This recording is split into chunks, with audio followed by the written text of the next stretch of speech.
welcome to the Autovision Racing Special. Today, we watch a special film from the American Le Mans Series race from Road America. We talk about racing, obviously, because it's the racing special, and we attempt to change tires in the speed that professional pit crews can do. Just stay tuned to watch. It's quite interesting.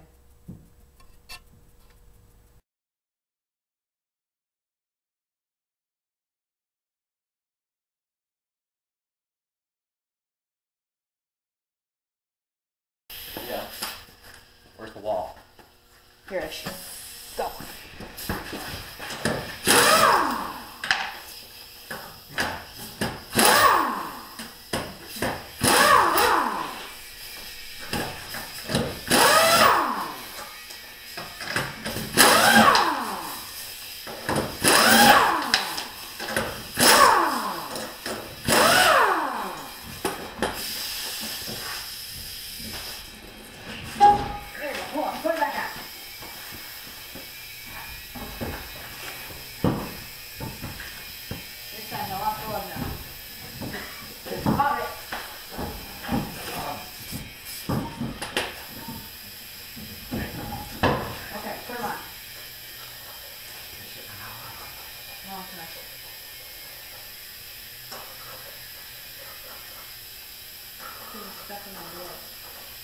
We're missing a lot. You're sitting on. No, it's in my head. Okay.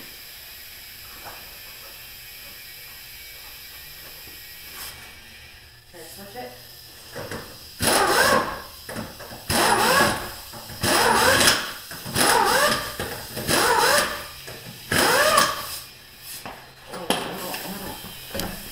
Two, one, go!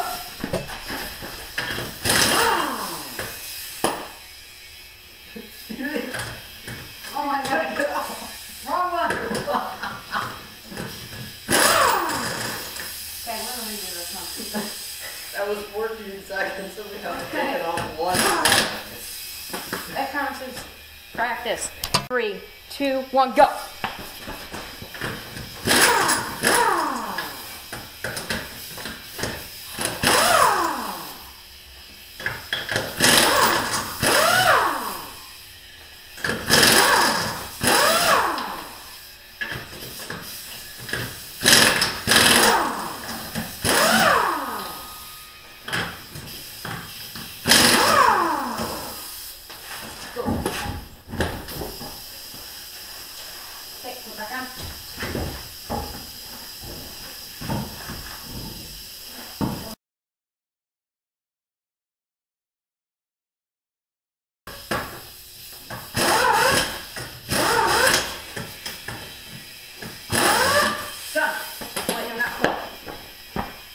Done. Just 1 minute 13. write that time down. We'll announce it at the end of the show.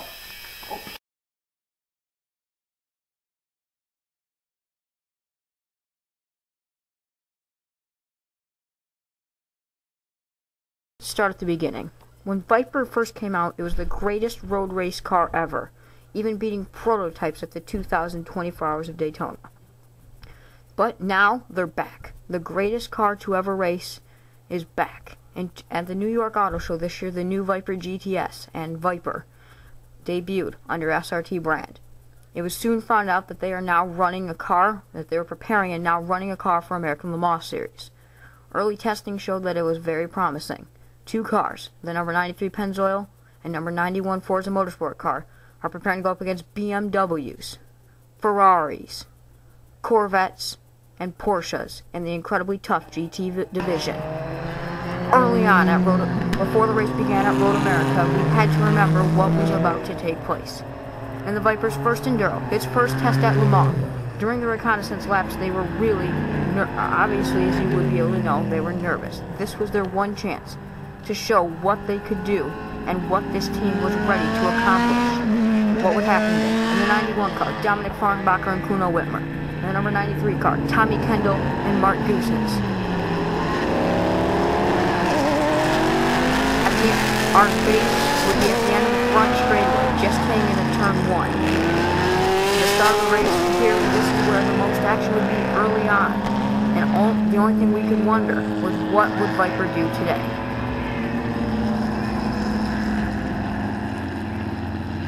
They were sitting at the back of the field after a not great day the day before in qualifying. The early start started as you would assume very quickly with some of the fastest cars in the world. The two Vipers lagged pace, but still were able to hold.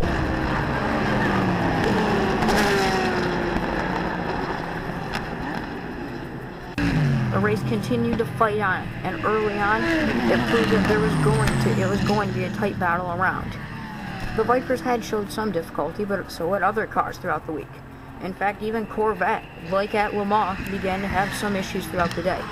It seemed with one of their cars, but it did seem to be that it would be a fight in GT between one of the Rahal Letterman Lanigan BMWs and the Computer Corvette factory team. Viper would have to battle just to try to get themselves to the position that they know they can get to, which is the top of the podium.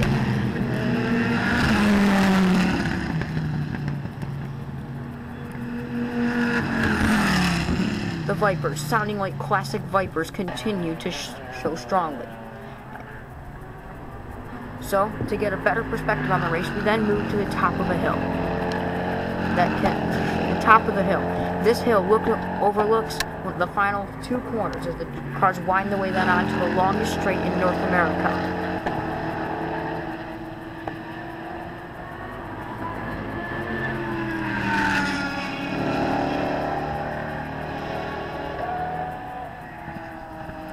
In fact, even if you want to look at an Autovision quick tip, if you ever go to Road America, this is your best location at the top of this hill to view all the action. The race panned out in stunning fashion. Cars constantly whip past us as they look to improve their position.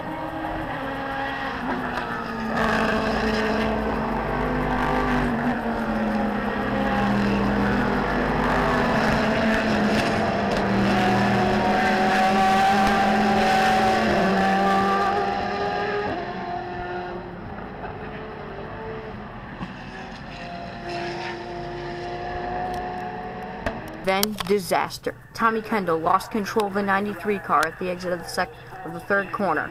The car went spinning hard and then crashing into the wall. Disappointment now reached everybody around the Viper pit.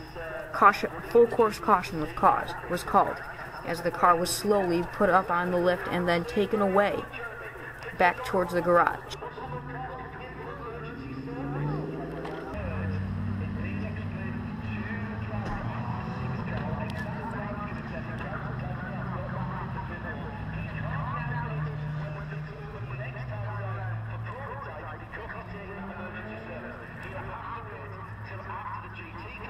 Climbed to where we then went to where even TV cameras weren't, to watch the Viper slowly being unloaded off the hauler into its pit. It was honestly as if we were watching a funeral as the car slowly was pulled off the hauler and slowly put back into the pits. Instantly, from the second they got there, engineers were already flying to the car to try to find where the issue was. And if you saw the back suspension, you could easily see where the issue came. The right rear tire was almost completely sideways. There's a reason why the car had lost control the way it had. There was honestly a really interesting feeling of depression as the car sat there. They slowly then pushed into the garage and actually then covered it up. The race, though, continued on, fighting into the final minutes. An incredible battle then started to take place in all divisions. BMW did not actually go to the pits on that, giving them the lead. Rahal Letterman Lanigan would then hold on to get the win. But the battle in prototypes was much closer as Muscle Milk and Dyson Racing continued to battle. And battle on throughout the day they did. As the final laps crept in slowly, Muscle Milk would at one point in the race come down by 4 laps, slowly crept to within a margin that was possible for them to come back. Each lap, they were running quicker lap times than the Dyson car, and they would eventually catch them by the final laps. An incredible battle then took place with those cars on this final straightaway. Coming out of the final corner, contact came between the cars as the white flag flew.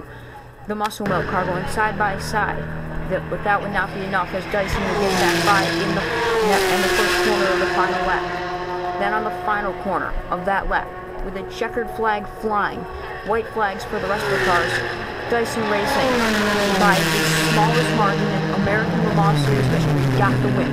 The checkered flag went in the air, and anticipation then came for where the Viper was. The number 91 car finished towards the back of the GTS, but in only its second race they had managed to finish. Joy was actually even sweeping through the team. They had finally finished an Enduro. They could see the promise coming ahead for the future for the team. They knew this would be the future of Viper. This would be the future of American Le Mans Series. This was Viper returning to what it could be. The number 91 car, now with a different paint scheme and a completely different look than the first one, and its sister car with a different number, not 92 this time, but 93. These were the cars that were preparing, and 4 talented drivers, Farnbacher, Whitmer, Goossens, and Kendall, all prepared to lead the cars during the normal events with help from other drivers throughout the next upcoming years at the long ones coming up. The first test is actually taking place as we speak at Petit Le Mans.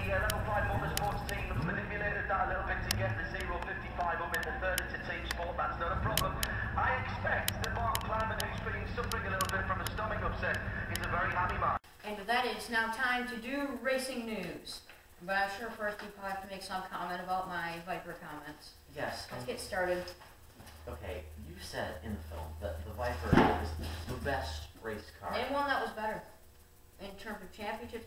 It beat prototypes. The number 91 car, the original at Daytona in 2000, won overall. A GT car, heavier with more power, won overall, beating prototypes. I rest my case.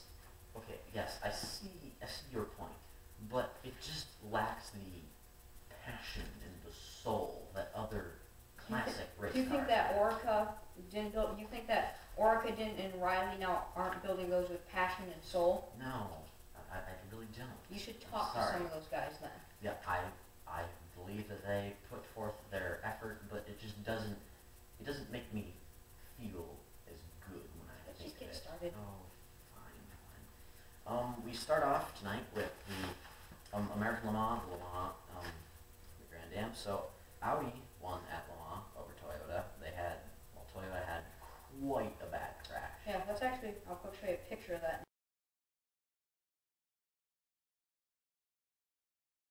now.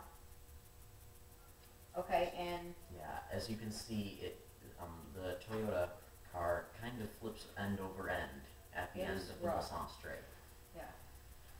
So yeah, it crashed into Ferrari, and their other car got out towards the beginning of the race. Yeah, that wasn't as good because what basically they managed to do was wreck the Delta Wing car. Yep. One of the most highly anticipated cars really racing to see in a long time. They managed to crash out early. And then let's get to the really big news, obviously. Grand Am and American Le Mans Series have merged. Not much is known besides that. What do you kind of think about like what will happen to teams and classes and different things? You know, I'm not really sure about what they're going to do, but you know, this could be an interesting step forward. You know, more teams competing at the same races. Yeah, and what they've kind of gone to is that there might be more of a one, you know, like a stock prototype car. Yeah. And more of a GT, so they can keep the GT. And the one thing I didn't like here, in order for cars to race at Le Mans, you have to drop one of your other races. So let's say Baltimore. I mean, how's that? And that's what one thing that made me nervous is obviously what are the biggest GT teams in America? You know, and really in the world. I mean, obviously Viper, Corvette, the Tequila Patron, Ferrari. If you look at those cars, what are the odds that they, you know, Flying Lizard as well, what are the odds that they end up leaving to go run WEC? That's what worries me. And also, I've heard some people call it the NASCARification of racing, because Grand Am actually is owned by NASCAR. And I think at their final race, there was a little bit of like wrecking each other even to get points, and that's not road racing. No, that's not acceptable. No, I mean, so I guess it's tough to say. Okay, so the Petit Le Mans is taking place as we film, so we'll have news on that next time. We'll see. Yeah, I guess I don't know. I haven't been able to check in on what's going on. We start at 11:30. We're filming at like close. It's 1:40 1:40 right now. Eastern Standard Time. We'll see, and then obviously we can't watch it because ESPN decided to put in delay coverage tomorrow afternoon at like 1 o'clock or something. So, Formula One, but here's big news there too. All kinds of big stuff happening. Lewis Hamilton's leaving McLaren at the end of 2012. Many said, including I think, did I even say it on the show? He's not going to leave that team. Everybody always has said he's McLaren for life. And now look what happened. Yes. So he will be replacing F1's greatest ever, Michael Schumacher, who is retiring for a second time at the end of this year. And what are the odds that he comes back again? I guess that's the world of F1. Yes. And now to the world of NASCAR. Oh, you see here, my friend. Dale Earnhardt Jr. will be out of the races at Charlotte and Kansas because of an injury in motor racing. He has a concussion. Actually, I think he said 2 concussions in the last 3 races, which, I mean, really for racing, that's rare. You're wearing a helmet, and it's almost can be accredited to the new seats, because in here, as you saw, we kind of have the stand where it just kind of flares out. Now you have, I mean, both sides of your head. You're not moving in those cars, and I don't know. It'll be interesting. I mean, that came part of it from that massive wreck at Talladega. I think there were like, 30 cars on track, and 3 of them made it across the line without wrecking, and the rest basically crashed. And the points heading into Charlotte, which is tonight as we're filming, so I can't say what happened. Brad Keselowski leads. Jimmy Johnson is second, 14 points back. The 11 car Denny Hamlin is 23 points back. Casey Kane is 36 back. Clint Boyer is 40 back. And with a great comeback after that unfortunate wreck in the first race, Jeff Gordon is just really doing a great job. You can't tell who my favorite driver is, can you? No. Not at all? Okay. Unbiased. Well, I wonder how many people just lost that watched this show. Jeff Gordon fan. I don't like no Jeff Gordon fan. He's a rainbow car. Oh my gosh, just shut up. Okay. So now we are moving on. Do you have to yell at me again? Now that we're done with the segment for my video there? I'll rest my case. Okay, rest my. Okay. I still thought. I think it was a pretty good film. All in all, with the different shots. Now we're saying all this, but I'm just gonna tell the truth. He hasn't seen it yet. No, I haven't seen it. So now after this racing news, we'll be moving on to what we're doing next. Let's move on to, let's just take a look at what the official result for those tires, let's look at the final run of the tires, or the tire, and we'll take a look at what our final results were to change one tire. Wheel.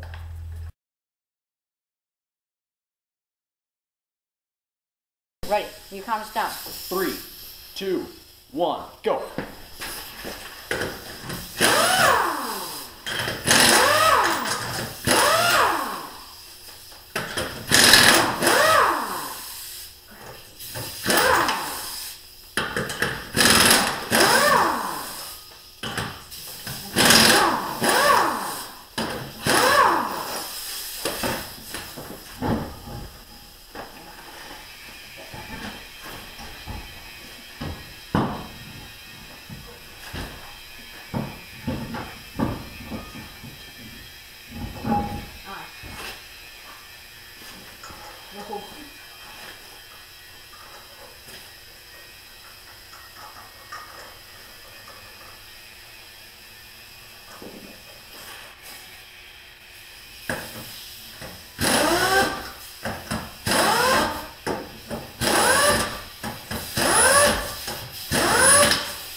Now time to see what happened for the final practice and the overall, that last one that you just saw. So what was the final practice time of the 3? The final practice time, we ended up having, with a few minor hiccups, a 1 minute 13.9. What? Is that multiplied like? No. No, that's one tire. One tire in 1 minute and 13 seconds. What was the okay? So here we go. What we've all been waiting for. The final, official, real Time. front driver's side tire change. 1 minute and 4 seconds. Oh boy. Yes. There we go. So that is, it's not brilliant.